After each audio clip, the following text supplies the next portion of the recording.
Les amis, bonjour, j'espère que vous êtes tous très bien. Aujourd'hui, petite vidéo pour vous présenter le guide express du paramétrage du Honor Magic 8 Pro. Vous allez le voir, c'est assez simple. Honnêtement, il n'y a pas tellement de choses à faire. Je trouve que c'est plus simple que sur beaucoup de téléphones chinois, par exemple le Xiaomi, etc. C'est un peu plus compliqué. Mais sur ce téléphone, j'ai trouvé ça assez simple. Ce téléphone, les amis, c'est le Honor Magic 8 Pro. Il est disponible sur Trading Shenzhen à un prix très très intéressant. Moi, je l'ai en 16 512 Go de stockage et il est, je crois, à 847 ou 857, si je dis pas de bêtises. Donc, si vous souhaitez vous le procurer, les amis, je le répète, n'hésitez pas à passer par mon lien affilié dans la description. Vous ne payez pas plus cher, mais moi, en revanche, vous m'aidez beaucoup pour continuer à vous tester tous ces téléphones, vous faire toutes ces vidéos de présentation, de paramétrage, etc., etc. Donc merci énormément à ceux qui passent par mes liens affiliés. Je le répète parce que malheureusement c'est très compliqué, ça passe par des cookies, etc. Il y a des possibilités que je loupe l'affiliation quand vous commandez. Ce que je vous recommande, si vous êtes gentil, dites-moi dans les commentaires si vous avez commandé via mon lien. Voilà, envoyez-moi un petit message en me disant merci, j'ai commandé via ton lien. Et vous me dites quand vous avez commandé et plus ou moins l'heure, idéalement, ce serait bien aussi. Comme ça, moi, je vérifie sur mon interface si j'ai bien reçu l'affiliation. Et si j'ai pas reçu l'affiliation, je vous réponds et je vous demande votre numéro de commande. Ça me permet en fait de réclamer ensuite en disant que voilà, ça a bugué et j'ai pas eu l'affiliation. Voilà, je fais cette petite aparté parce que je vous dis, malheureusement, j'en loupe énormément. Je pense que je dois en louper facilement une sur deux. Euh, je pense que normalement, il faut utiliser voilà, un navigateur classique, genre Chrome, et commander classique, sans adblock, sans refuser les cookies, etc. Et je pense que ça passe, mais dans beaucoup de cas, malheureusement, ça passe pas. Bref, désolé pour l'aparté, je pense que vous comprendrez que c'est assez frustrant. Donc, merci à tous ceux qui commandent et merci à tous ceux qui me préviennent. N'hésitez pas, hein, si vous avez commandé par le passé aussi, à me prévenir et je vérifierai aussi parce qu'il est fort probable que par le passé, j'ai loupé également votre, euh, votre commande. Bref, les amis, c'est très très simple de configurer ce téléphone et honnêtement, j'adore ce téléphone, d'autant plus que j'ai trouvé la solution pour faire fonctionner Mi CTS et je pense avoir l'exclusivité internationale là-dessus parce que j'ai cherché hein, et j'ai pas trouvé. Heureusement, c'est Gemini qui m'a sauvé. Comme quoi, l'IA, ça aide bien. Gemini m'a sauvé et m'a trouvé la solution pour que Mi CTS fonctionne parfaitement. En fait, quand je l'ai installé, il fonctionnait, mais toutes les 3 minutes, il changeait d'assistant par défaut et du coup, ça fonctionnait plus. Bref, trêve de bavardage. Les amis, première chose à faire, vous allez dans les paramètres. Vous allez dans Système et mise à jour, langue et saisie, langue et région, vous mettez le français, la région française et vous êtes tranquille. Deuxième chose à faire, normalement vous n'avez pas à la faire, Google Play Store est préinstallé par Trading Shenzhen, donc vous n'avez pas à vous en soucier, mais si jamais vous allez dans le App Market, vous tapez Google Play et vous l'installez. Voilà, tout simplement. Une fois que c'est fait, vous allez dans le Google Play Store et vous téléchargez toutes vos applis, toutes les applis que vous allez utiliser. Comme ça, c'est fait. Ensuite, une fois que c'est fait, vous allez aller sur Chrome et vous tapez Mi CTS sur Google.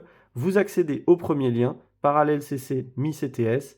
Une fois que vous êtes là, vous scrollez, vous descendez et vous téléchargez Mi CTS, VIS Trigger. Hop, vous cliquez dessus, ça vous le télécharge. Une fois que ça vous le télécharge, vous les installez. Ici, j'installe Mi CTS. Alors moi, ça ne va pas fonctionner puisque je l'ai déjà installé. Vous faites le bouton, c'est toujours le bouton ici, Get Feeling Info, Got It. Là, vous cochez OK. Là, vous faites OK. Là, vous cliquez ici, Allow Installation. Hop, ça va vous dire merci de mettre votre empreinte ou votre mot de passe. Et là, vous l'installez. Vous faites ça pour les deux.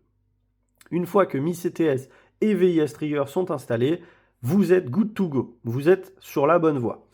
Vous allez ensuite dans les paramètres et ce que je vous recommande de faire. Alors, soit vous allez dans les applications. Là, je vais parler des notifications dans un premier temps. Pour obtenir vos notifications, vous allez dans lancement d'application ici Donc je le répète. Vous allez dans les paramètres application, lancement d'application. Et ici, moi, ce que je vous recommande de faire, c'est cocher gestion automatique pour tous s'il est déjà coché. Vous le décochez, vous faites en sorte qu'il soit décoché. Une fois que c'est décoché, vous allez ici, gérer manuellement, et là, vous cochez tout. Lancement auto, lancement sec, exécution en arrière-plan. Une fois que tout est coché, vous êtes bon, vous avez gagné un temps fou par rapport à d'autres téléphones où il faut faire ça un par un. Maintenant, ce que je vous recommande malgré tout, c'est parce que, alors je vous recommande parce que je ne sais pas si véritablement ça pompe de la batterie d'avoir tout activé. Moi, je vous recommande, une fois que vous avez fait ces étapes, de désactiver, enfin de réactiver la gestion automatique pour toutes les applis que vous ne pensez pas utile d'avoir les notifications, tout simplement. Une fois que vous avez sélectionné, donc décoché toutes les applications qui vous semblent importantes, vous revenez en arrière et vous allez dans Gérer les applications. Vous repérez toutes les applications qui vous intéressent, donc WhatsApp, etc. Moi, ce que je vous recommande avant tout, c'est de lancer toutes vos applis. Vous lancez vos applis, ça va vous demander les autorisations. Une fois que vous avez les autorisations, vous allez pouvoir aller dans les applications ici, dans les paramètres, aller dans par exemple R+, et au niveau des notifications, vous allez pouvoir vérifier est-ce que tout est bien activé. Si tout n'est pas activé, vous allez pouvoir les activer une par une. Ce qui est important, c'est d'aller tout en bas. Ça, c'est uniquement pour les applications où vous voulez absolument recevoir des notifs et ne pas les louper. WhatsApp, Instagram, vos messages Google, etc. et j'en passe. Vous allez décocher Gérer les applications inutilisées. C'est très important. Une fois que ça c'est fait, pour toutes vos applications qui vous intéressent, vous revenez en arrière, vous allez dans Batterie. Dans Batterie, vous allez dans Plus de paramètres batterie. Vous descendez tout en bas et vous cochez Connexion maintenue lorsque l'appareil est en veille.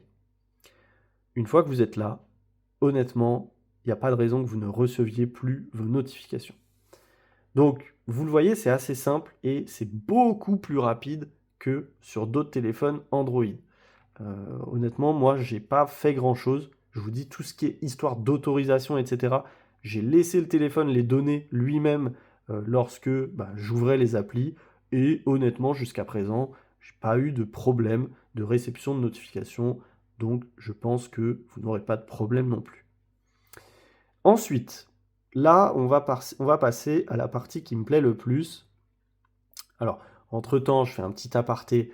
Ce que vous pouvez faire, c'est désactiver tous les bloatware, les désinstaller, de désinstaller tous les bloatware.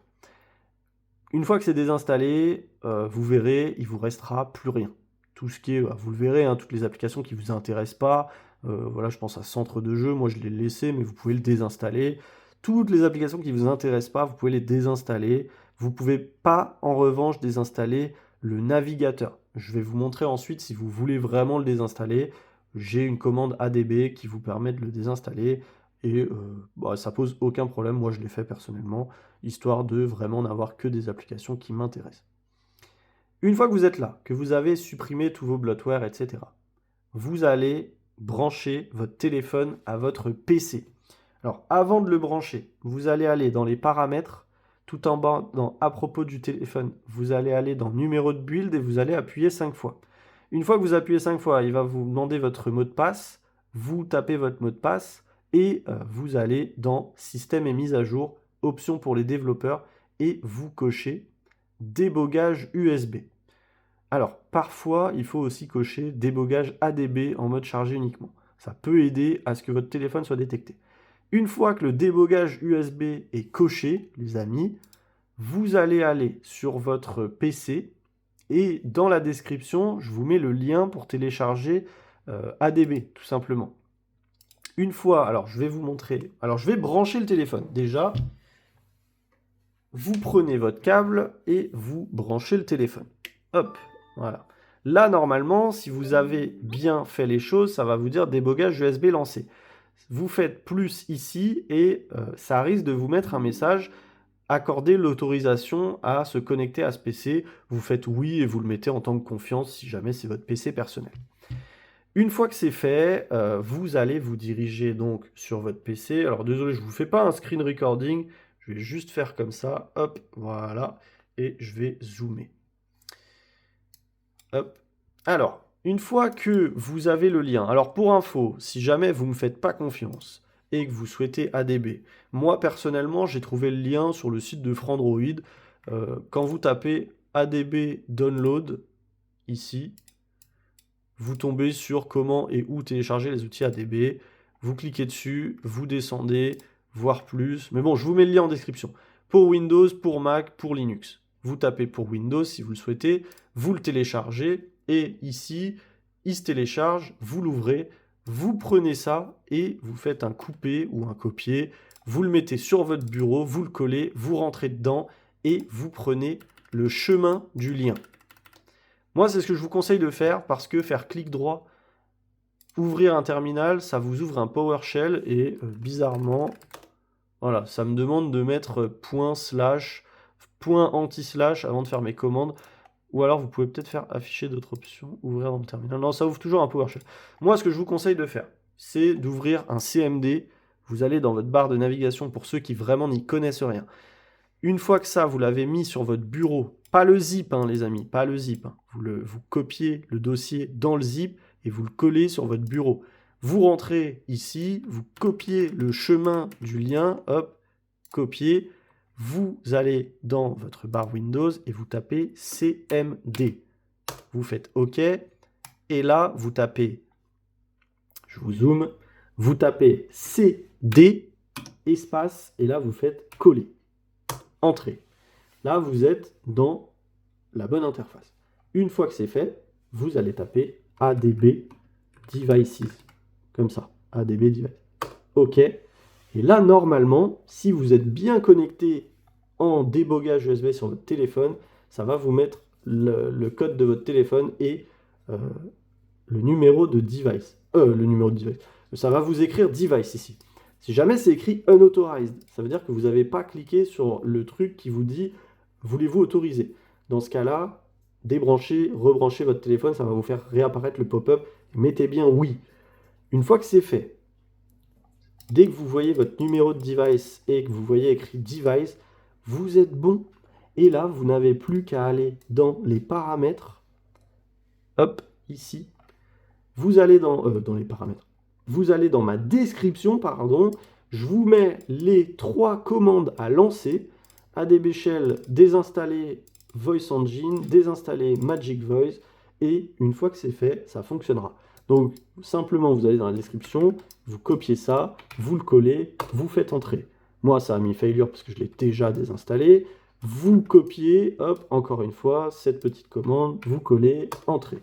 Ensuite, idéalement, utilisez aussi celle-là. Ça va vous permettre d'éviter de devoir refaire la manip de sélectionner votre assistant Google sur votre téléphone. Vous copiez, vous collez, entrez.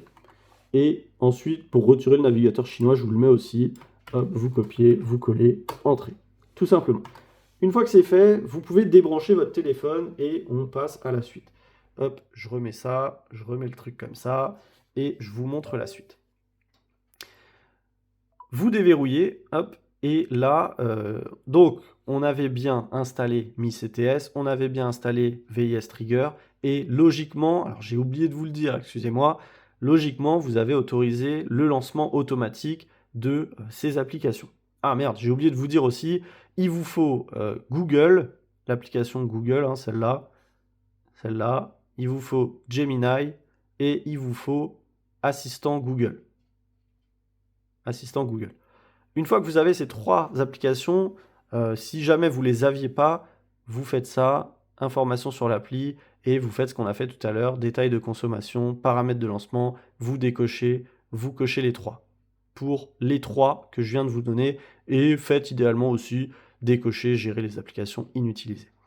Une fois que c'est fait, vous allez sur l'assistant, et là, vous allez aller cliquer sur paramètres en bleu, là, ensuite sur ici, appli d'assistance numérique par défaut.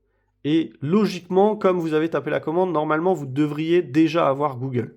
Mais au cas où, faites aucun et refaites Google. OK. Et là, normalement, bah, ça marche, tout simplement. Donc, pour lancer Mi CTS, moi, ce que je vous recommande, c'est de les mettre ici. Par défaut, c'est activer ça, cette petite barre latérale. En fait, quand vous faites un retour en arrière, vous attendez et ça vous sort cette barre. Vous pouvez ici aller là et tout simplement taper Mi CTS ou les chercher et les faire glisser dans la barre. C'est la manière la plus simple, c'est natif, c'est très simple. Après, ce que vous pouvez faire aussi, c'est aller dans les paramètres. Moi, c'est ce que j'ai fait. Vous allez dans les paramètres, vous allez dans, je crois que c'est fonction d'accessibilité, et ici vous avez AI Button Setting, non c'est pas ça.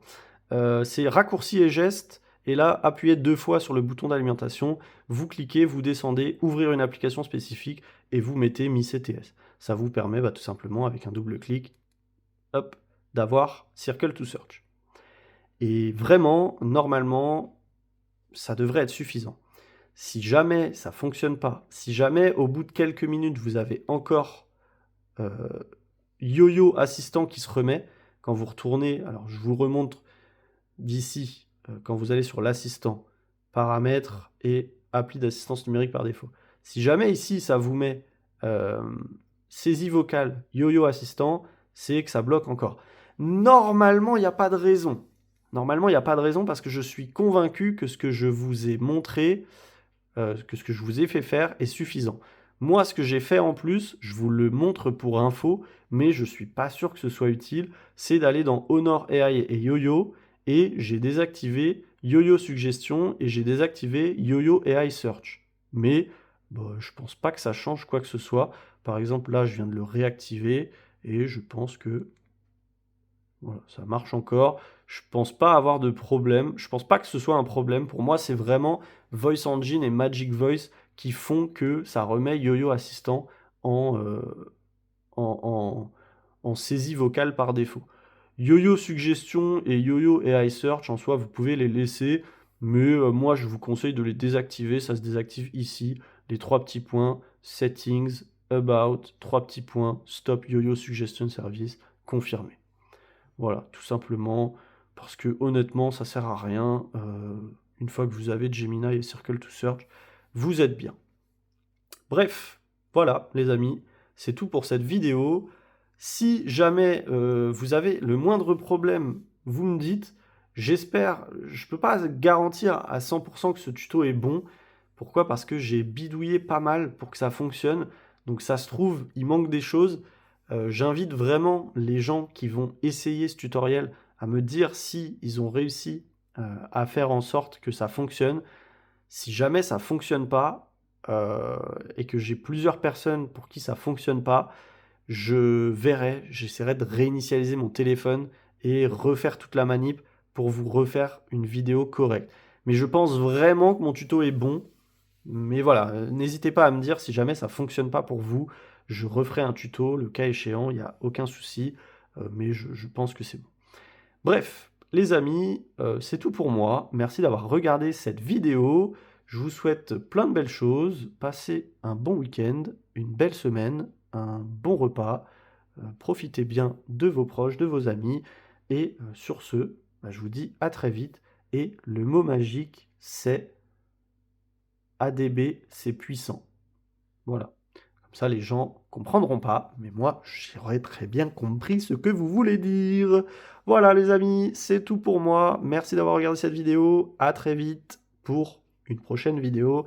Et je vous prépare la vidéo de présentation de macOS 10. Allez, ciao, ciao!